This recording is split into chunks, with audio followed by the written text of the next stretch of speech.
Hello friends, welcome back to Mansi study channel. दोस्तों, आज है 7 नवंबर 2024 और 7 नवंबर 2024 से रिलेटेड करंट अफेयर्स के जितने भी क्वेश्चन बन सकती हैं, आज की क्लास में सारे क्वेश्चन को कवर करेंगे और हर क्वेश्चन से रिलेटेड इंपॉर्टेंट पॉइंट भी मैं आपको बताऊंगी। तो आप लोग पूरा क्लास बहुत ध्यान से देखिएगा। और दोस्तों, ये क्लास आपकी मॉर्निंग सुबह 7 AM पे डेली लाइव आती है। आप सभी लोग सुबह 7 बजे इस क्लास के लिए तैयार रहा करिए। इससे आपकी तैयारी करंट अफेयर्स में बेहतर होने वाली है और आगे आने वाले सभी एग्जाम में आप लोग करंट अफेयर से रिलेटेड जितने भी टाइप के क्वेश्चन एग्जाम हॉल में पूछे जाते हैं, आप उन सभी टाइप के क्वेश्चन का आंसर बहुत इजीली दे पाएंगे। तो चलिए आगे बढ़ते हैं और आज का पहला क्वेश्चन देखते हैं। आज का पहला क्वेश्चन लिखा है, दुर्गेश अरण्य प्राणी उद्यान अपने टिकाऊ और पर्यावरण अनुकूल पहलों के लिए भारतीय हरित भवन परिषद से प्रमाणन प्राप्त करने वाला भारत का पहला चिड़ियाघर बन गया है। यह किस राज्य में स्थित है? Durgesh Aranya zoological park become India's first zoo to receive certification from the Indian Green Building Council for its sustainable and eco-friendly initiatives. It is located in which state? First option है उत्तर प्रदेश, सेकेंड ऑप्शन है Uttarakhand, third option है Himachal Pradesh, fourth option है महाराष्ट्र।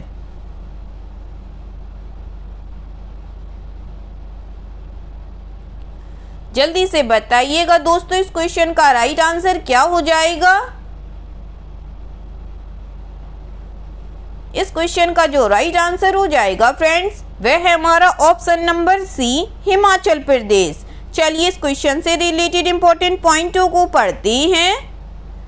कांगड़ा जिले के बनखंडी में बनने वाला दुर्गेश अरण्य प्राणी उद्यान भारत का पहला चिड़ियाघर बन जाएगा, जिसे अपनी टिकाऊ और पर्यावरण अनुकूल पहलों के लिए भारतीय हरित भवन परिषद से प्रमाणन प्राप्त होगा। परियोजना को आधिकारिक तौर पर IGBC के साथ पंजीकृत किया गया है, जो भवन और भूदृश्य प्रमाणन दोनों पर ध्यान केंद्रित करेगी, जो पार्क के उच्च पर्यावरण मानकों के अनुपालन को प्रमाणित करेगा। ठीक है दोस्तों, चलिए आगे बढ़ते हैं, नेक्स्ट क्वेश्चन देखते हैं। नेक्स्ट क्वेश्चन लिखा है फ्रेंड्स, टेस्ट में भारत के 5वें सबसे ज्यादा विकेट लेने वाले गेंदबाज कौन बन गए हैं?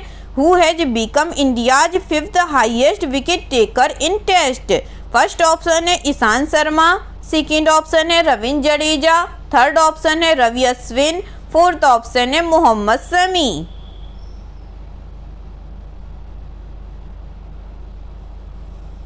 जल्दी से बताइएगा दोस्तों, टेस्ट में भारत के 5वें सबसे ज्यादा विकेट लेने वाले गेंदबाज कौन बन गए हैं? इस क्वेश्चन का जो राइट आंसर हो जाएगा फ्रेंड्स, वह है हमारा option number B, Ravindra Jadeja बन गए हैं। ठीक है दोस्तों, चलिए आगे बढ़ते हैं और कुछ इंपॉर्टेंट पॉइंटों को पढ़ते हैं। रविंद्र जडेजा ईशांत शर्मा को पीछे छोड़कर टेस्ट क्रिकेट में भारत के लिए 5वें सबसे ज्यादा विकेट लेने वाले गेंदबाज बन गए। उन्होंने यहां वानखेड़े स्टेडियम में न्यूजीलैंड के खिलाफ श्रृंखला के तीसरे और अंतिम टेस्ट के पहले दिन यह महत्वपूर्ण उपलब्धि हासिल की। जडेजा 312 विकेट लेकर इस स्थान पर पहुंचे और उन्होंने जहीर खान और ईशांत शर्मा को पीछे छोड़ दिया, जिनके नाम 311 टेस्ट विकेट हैं। 312 विकेटों के साथ जडेजा अब हरभजन सिंह से पीछे हैं, जिन्होंने 103 टेस्ट मैचों में 417 विकेट लिए थे। ठीक है दोस्तों, चलिए आगे बढ़ते हैं, नेक्स्ट क्वेश्चन देखते हैं। नेक्स्ट क्वेश्चन लिखा है फ्रेंड्स, अक्टूबर 2024 में कितने लाख करोड़ रुपए का GST संग्रह हुआ है? How much lakh crore rupees was GST collected in October 2024? First option है 1.47 लाख करोड़, सेकेंड ऑप्शन है 1.67 लाख करोड़, थर्ड ऑप्शन है 1.87 लाख करोड़, फोर्थ ऑप्शन है 1.07 लाख करोड़।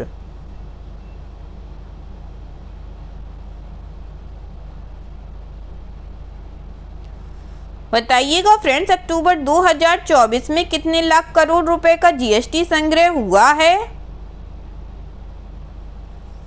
इस क्वेश्चन का जो राइट आंसर हो जाएगा फ्रेंड्स वह है हमारा option number C 1.87 lakh crore रुपए का। चलिए इससे रिलेटेड इंपॉर्टेंट पॉइंटों को पढ़ते हैं।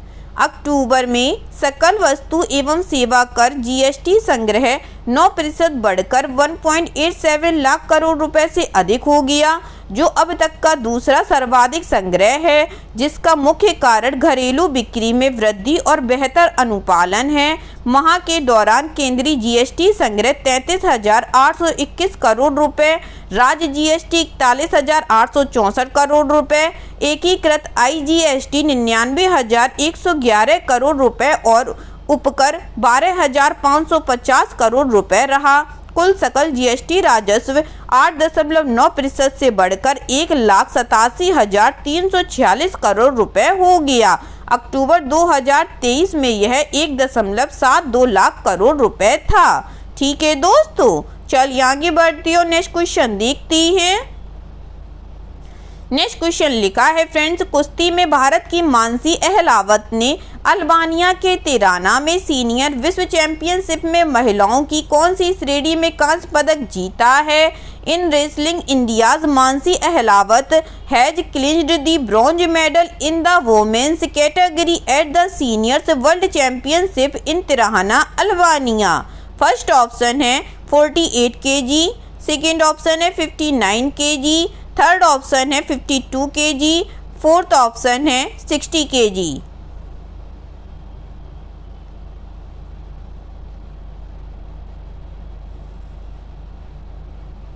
जल्दी से बताइएगा दोस्तों, कुश्ती में भारत की मानसी अहलावत ने अल्बानिया के तिराना में सीनियर विश्व चैंपियनशिप में महिलाओं की कौन सी श्रेणी में कांस्य पदक जीता है? इस क्वेश्चन का जो राइट आंसर हो जाएगा फ्रेंड्स वह है हमारा ऑप्शन नंबर बी 59 kg में। ठीक है दोस्तों, चलिए इससे रिलेटेड इंपॉर्टेंट पॉइंटों को पढ़ते हैं। कुश्ती में भारत की मानसी अहलावत ने अल्बानिया के तिराना में सीनियर विश्व चैंपियनशिप में महिलाओं के 59 किलोग्राम वर्ग में कांस्य पदक जीता है। मानसी ने कांस्य पदक के लिए हुए मुकाबले में कनाडा की लॉरेंस बिरोगार्ड को 5-0 से हराया। जापान की रिसाको किंजो ने स्वर्ण पदक जीता। मंगोलिया की सेरेन चिमेड सुखी ने रजत पदक जीता, जबकि जर्मनी की एलेना हेइगब्रुगर ने मानसी के साथ कांस्य पदक साझा किया। ठीक है दोस्तों, चलिए आगे बढ़ती और नेक्स्ट क्वेश्चन देखते हैं। नेक्स्ट क्वेश्चन लिखा है फ्रेंड्स, महज 18 साल की उम्र में नीमा रिंजी शेरपा ने एक ऐसा मुकाम हासिल किया है जो बहुत कम लोगों ने हासिल किया है। वे दुनिया के सभी 14 सबसे ऊंचे पहाड़ों पर पहुंचने वाले सबसे कम उम्र के पर्वतारोही बन गए हैं, जिन्हें 8,000 के नाम से जाना जाता है। वे किस देश से हैं? At just 18 year old Nima Rinji Sherpa has achieved a milestone few have accomplished, becoming the youngest climber to reach all 14 of the world's tallest mountains, known as the 8,000ers. He is from which country? First option है Bhutan, second option है Nepal, third option है India, fourth option है Vietnam.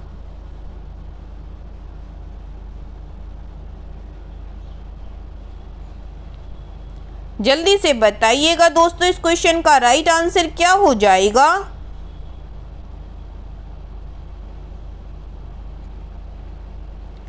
इस question का जो right answer हो जाएगा friends वह है हमारा ऑप्शन नंबर बी, नेपाल देश के हैं। चलिए इससे रिलेटेड इंपॉर्टेंट पॉइंटों को पढ़ते हैं। मात्र 18 वर्ष की आयु में नेपाल के नीमा रिंजी शेरपा ने एक ऐसी उपलब्धि हासिल कर ली है जो बहुत कम लोगों ने हासिल की है। वे दुनिया के सभी 14 सबसे ऊंचे पर्वतों, जिनमें 8,000 ऊंचे के नाम से जाना जाता है, पर चढ़ने वाले सबसे कम उम्र के पर्वतारोही बन गए हैं। श्री रिंजी की यात्रा अपने पर्वतारोही साथी पासंग नूरबू शेरपा के साथ नेपाल की 8,027 मीटर ऊंची चोटी शीश पांगमा के शिखर पर पहुंचने के साथ समाप्त हुई है। ठीक है दोस्तों, चलिए आगे बढ़ते हैं, नेक्स्ट क्वेश्चन देखते हैं। नेक्स्ट क्वेश्चन लिखा है फ्रेंड्स, विश्व शाकाहारी दिवस हर साल 1 नवंबर को मनाया जाता है, जो दुनिया भर के शाकाहारियों को एकजुट करता है ताकि व्यक्तियों, जानवरों और पर्यावरण के लिए पौधे आधारित जीवन के लाभों को बढ़ावा दिया जा सके। विश्व शाकाहारी दिवस 2024 का विषय क्या है? World vegan day is celebrated annually on 1 November. United visions worldwide to promote the benefits of plant based living for individuals, animals and the environments. What is the theme of world vegan day 2024? First option है many live, second option है future normal, third option है vegan yes, fourth option है none of above.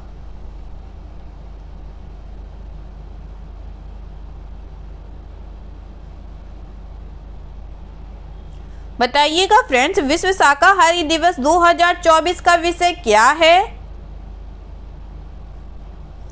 इस question का जो right answer हो जाएगा friends, वह है हमारा option number A, many live.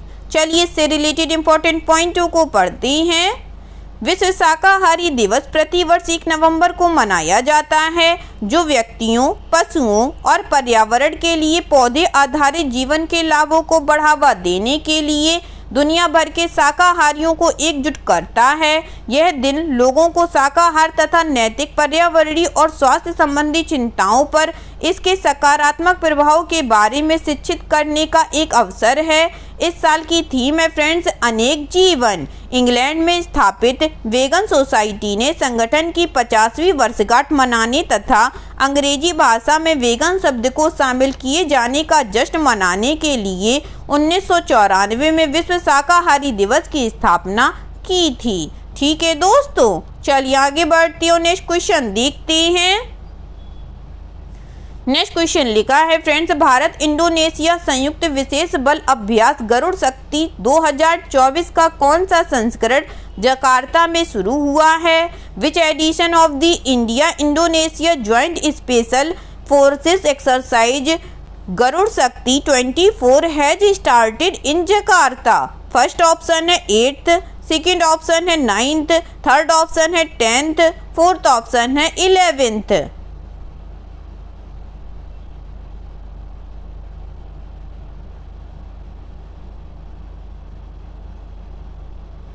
जल्दी से बताइएगा फ्रेंड्स, भारत इंडोनेशिया संयुक्त विशेष बल अभ्यास गरुड़ शक्ति 24 का कौन सा संस्करण जकार्ता में शुरू हुआ है? इस क्वेश्चन का जो राइट आंसर हो जाएगा फ्रेंड्स, वह है हमारा ऑप्शन नंबर बी, 9th। चलिए इससे रिलेटेड इंपॉर्टेंट पॉइंटों को पढ़ते हैं। भारत इंडोनेशिया संयुक्त विशेष बल अभ्यास गरुड़ शक्ति 24 के 9वें संस्करण में भाग लेने के लिए 25 कर्मियों वाला भारतीय सैन्य दल आज जकार्ता के लिए रवाना हुआ। यह अभ्यास इस महीने की 1 से 12 तारीख तक आयोजित किया जाएगा। भारतीय दल का प्रतिनिधित्व पैराशूट रेजिमेंट के सैनिक कर रहे हैं तथा इंडोनेशियाई दल का प्रतिनिधित्व इंडोनेशियाई विशेष बल कोपासस के 40 कर्मियों द्वारा किया जा रहा है। इस अभ्यास का उद्देश्य दोनों पक्षों को एक दूसरे की संचालन प्रक्रियाओं से परिचित कराना, दोनों सेनाओं के विशेष बलों के बीच आपसी समझ, सहयोग और अंतर संचालनता को बढ़ाना है। ठीक है दोस्तों, चलिए आगे बढ़ती हूँ, नेक्स्ट क्वेश्चन देखते हैं। नेक्स्ट क्वेश्चन लिखा है फ्रेंड्स, भारतीय सेना की टुकड़ी भारत अमेरिका संयुक्त विशेष बल अभ्यास के 15वें संस्करण के लिए रवाना हुई। यह अभ्यास 2 नवंबर से 22 नवंबर तक अमेरिका के इडाहो में ऑर्चर्ड कॉम्बैट ट्रेनिंग सेंटर में आयोजित किया जाएगा। The Indian Army contingent departed for the 15th edition of India-US Joint Special Forces exercise. The exercise is scheduled to be conducted from 2 November to 22 November at the Orchard Combat Training Center in Idaho, US. First option है शक्ति exercise, second option है वज्र प्रहार, third option है युद्ध अभ्यास, fourth option है nomadic elephant.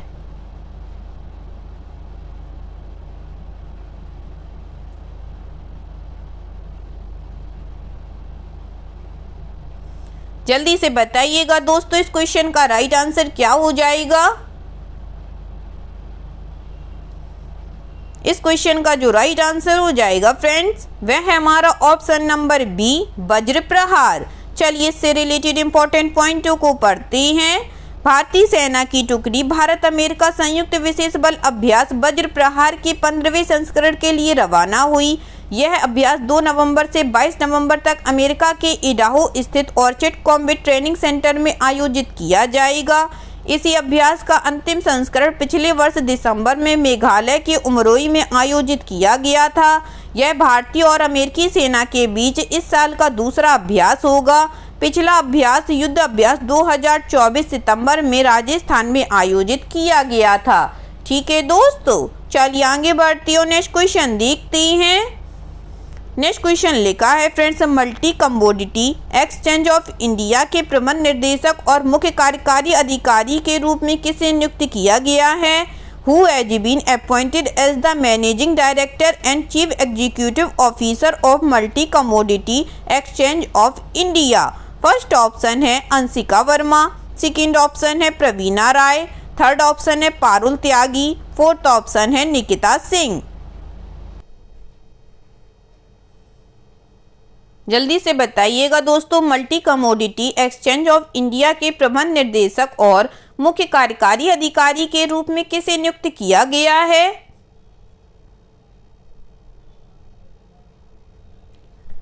इस क्वेश्चन का जो राइट आंसर हो जाएगा फ्रेंड्स वह है हमारा ऑप्शन नंबर बी, प्रवीणा राय को।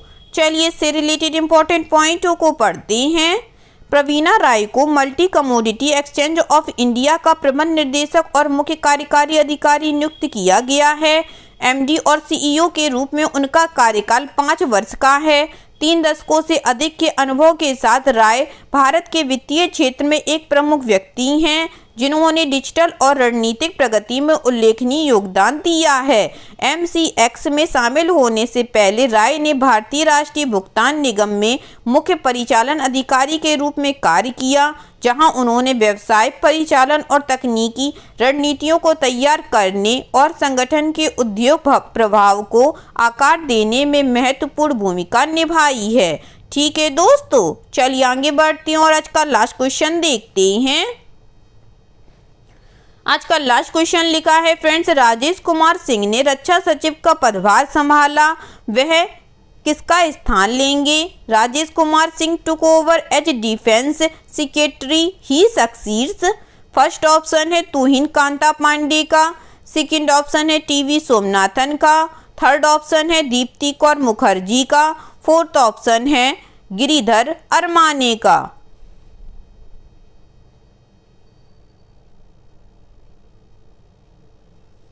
जल्दी से बताइएगा दोस्तों, राजेश कुमार सिंह ने रक्षा सचिव का पदभार संभाला है, वे किसका स्थान लेंगे?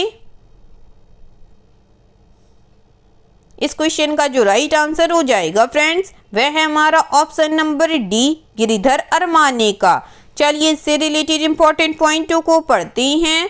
राजेश कुमार सिंह ने रक्षा सचिव का पदभार संभाला, वे केरल केडर के 1989 बैच के आईएएस अधिकारी हैं। इससे पहले श्री राजेश कुमार सिंह 24 अप्रैल 2023 से 20 अगस्त 2024 तक वाणिज्य और उद्योग मंत्रालय के उद्योग और आंतरिक व्यापार संवर्धन विभाग के सचिव का कार्यभार संभाल रहे थे।